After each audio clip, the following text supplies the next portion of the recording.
Por Linhas Tortas com o médico António Matos da Fonseca. António, muito boa noite. Boa noite. E continuamos na nossa senda, na nossa intifada sobre cortar, mas cortar com responsabilidade na saúde, ou pelo menos não cortar ou melhorar a eficiência. Onde e com que medidas é que nós podemos conseguir manter a mesma qualidade e tornar o sistema um bocadinho mais confortável? Boa, muito bem. Nós sabemos que as medidas que têm sido tomadas pelo Governo nestes últimos 2 anos e meio têm sido exclusivamente medidas de corte. Já o dissemos várias vezes, vamos repeti-lo muitas vezes, porque aquilo que vamos querer dizer é isso não serve e não basta. Como dissemos da última vez que nos encontramos, aquilo que nós reivindicamos para o nosso país são medidas reformistas. E também dissemos que essas reformas impõem uma mudança, mas uma mudança para qualquer coisa melhor. Não é reformar para ficar na mesma. Não é só para ser mais barato, é para ser melhor. E não tem nada a ver com o ser mais barato, porque a questão do ser mais barato em saúde muitas vezes paga-se caro.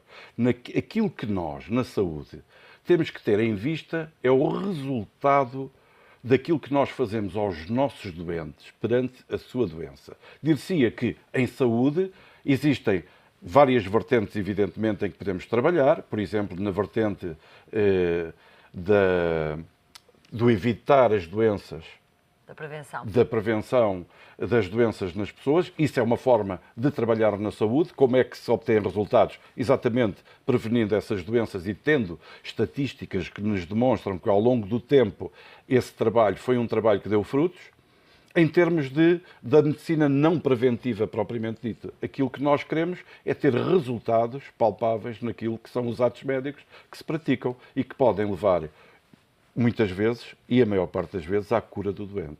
Por isso, a forma como chegar a esse resultado é que pode ser muito diferente. E pode ser muito diferente porque aí aquilo que vai estar, com certeza, em causa também são os recursos, mas tem muito a ver também com quem faz, com os serviços mais ou menos preparados para atuar em determinada área, aquilo que depois esses serviços, mesmo que sejam serviços especializados, utilizam para tratar os seus doentes e que podem não ser propriamente aquilo que hoje em dia, e segundo o estado da arte, seja aceite. E isso acontece muito no nosso país. Deixe-me perguntar então, se estamos a falar da qualidade do serviço prestado e que quanto maior a qualidade, menor um risco, por exemplo, de reincidência e de se voltar a ter que tratar o mesmo problema, quando pensa em questões como a avaliação da qualidade do trabalho das unidades de saúde, seja dos médicos, dos enfermeiros, até dos administrativos, tem toda a gente.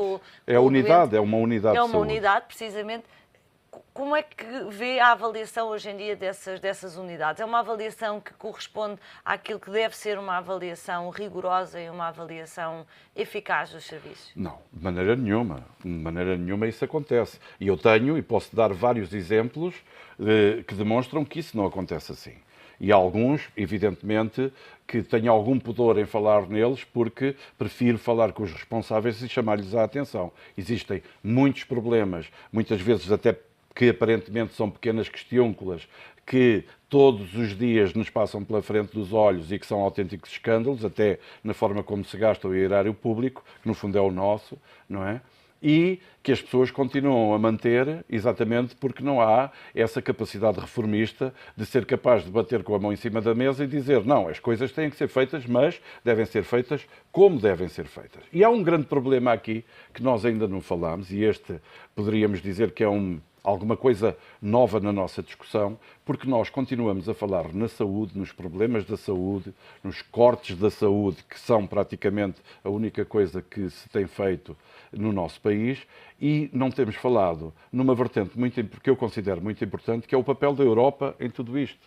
É que, se é verdade que alguns países se prepararam, de alguma maneira, na área da saúde para estas crises, e poderão dizer assim, mas houve alguém que se preparou para esta crise?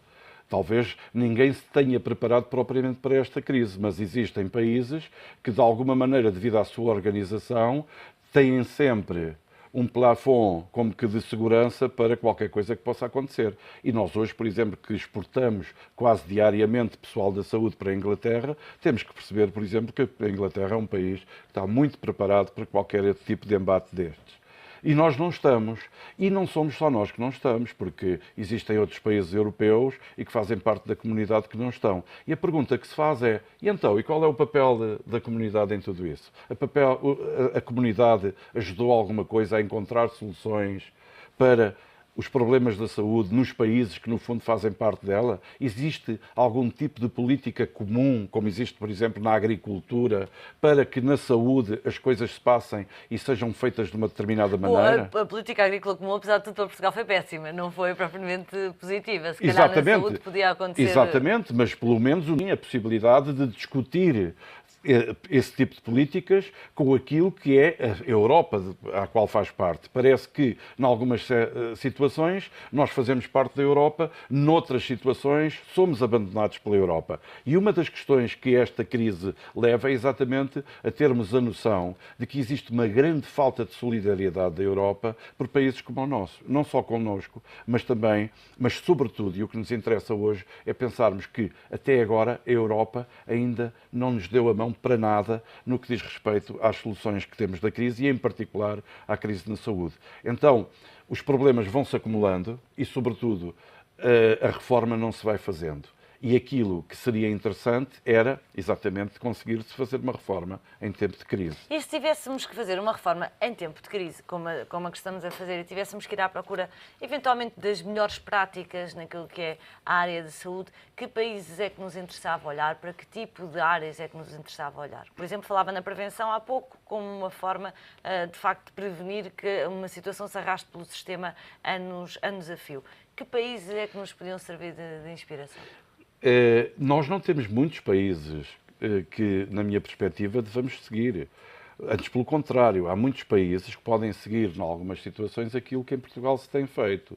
Agora, aquilo que nós temos é que aprender, sobretudo, com os erros dos outros. A pergunta que se faz é, será que o tipo de saúde que nós desejamos para o nosso Serviço Nacional é aquele que, por exemplo, se utiliza na Holanda e que é tanto falado? Se nós falarmos com as pessoas, com os próprios holandeses, ou com muita gente que está imigrada na Holanda, aquilo que eles nos dizem é que as diferenças são abismais. E são abismais porquê? Porque, por exemplo, na Holanda, a primeira queixa que as pessoas têm é da dificuldade de aceder a especialistas. Por isso, o sistema holandês é um sistema em que o especialista, de alguma maneira, está bem longe sempre daquilo que é a necessidade do cidadão. Porquê? Porque tem um filtro, que são os médicos de clínica geral, que habitualmente tentam travar os doentes antes deles chegarem ao especialista. Aquela ideia de que o especialista é mesmo o último indivíduo a aceder. E nós, nesse aspecto, não temos esse problema, porque temos, em termos de comportamentais dos nossos médicos de clínica geral, não temos essa rigidez que, no fundo, é imposta pelo próprio sistema, e ainda bem que isso não acontece no nosso país. Os médicos têm que atuar, sobretudo, pela sua consciência, de uma maneira que possa querer ser imposto à sua mesma consciência, porque estamos a falar de situações como a medicina. Eu considero que os médicos nunca são técnicos, são médicos porque, para além de serem técnicos, têm muito mais características, que é a questão de estar sempre ao lado do seu doente e toda a questão psicológica que liga aos seus doentes e humana, não é? E isso é uma coisa que não pode ser imposto por decreto, não é? E as soluções de que estamos a falar, então, se não existem assim tão boas práticas fora de Portugal para Portugal seguir, uma vez que temos um Serviço Nacional de Saúde já com uma qualidade superior, as soluções devem vir, eventualmente, de dentro do sistema para fora. Exatamente. E nesse sentido, os médicos deveriam funcionar como um grupo de pressão maior sobre as alterações que devem estar, nesta reforma. E, na verdade, são os médicos que têm a maior parte das soluções. A reforma da saúde...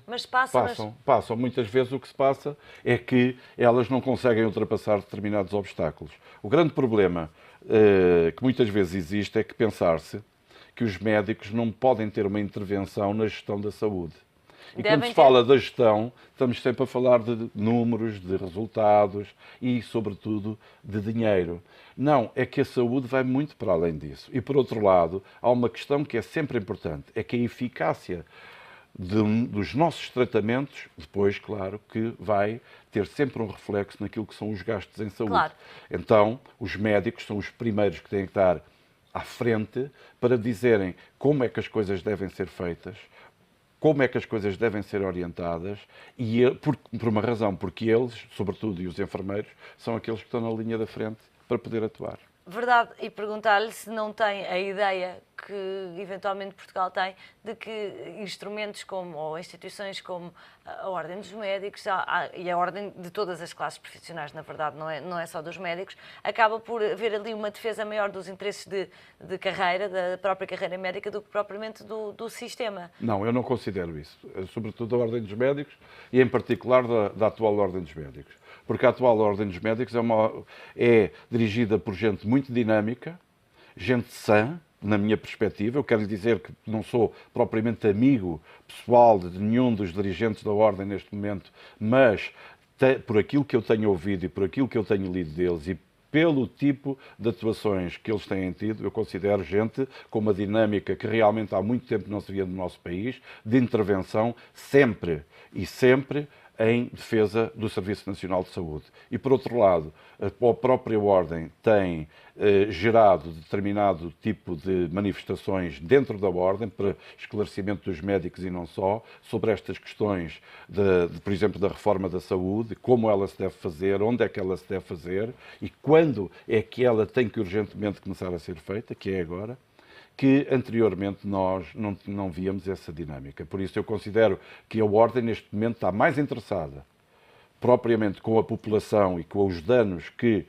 um dano no Serviço Nacional de Saúde possa atingir a população em geral do que propriamente com outro tipo de problemas, porque nós, para esses problemas, temos sobretudo os sindicatos para tratar deles.